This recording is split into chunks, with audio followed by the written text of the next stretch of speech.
There is a CNN New York Times investigation that determined that the weapons used in Rafah were American weapons, the GPU-39, whatever. Do you have any comment on that? Because yesterday I think the Secretary said he was not sure yet whether it was American-made weapons and so on, something like that.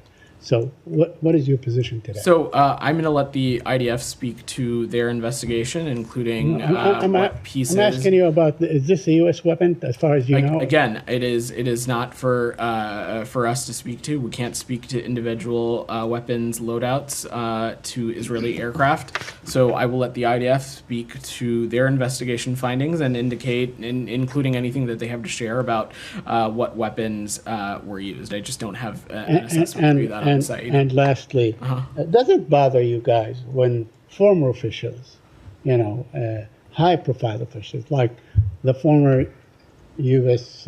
ambassador to the United Nations, Nikki Haley, writes on a bomb, finish them off? Or when someone that's still, like a senator, U.S. senator, says drop a nuclear bomb on them and so on. I mean, like in a final solution kind of a thing.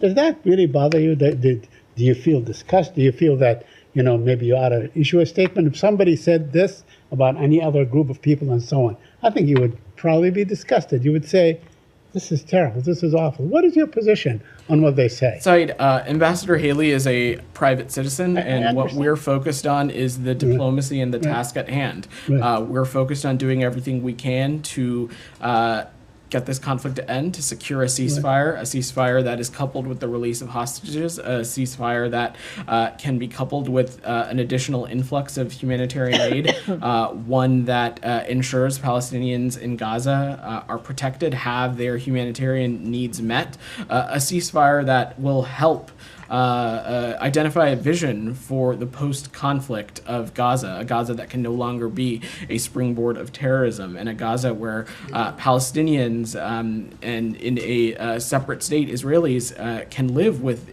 equal measures of security and prosperity. That's what we're focused on.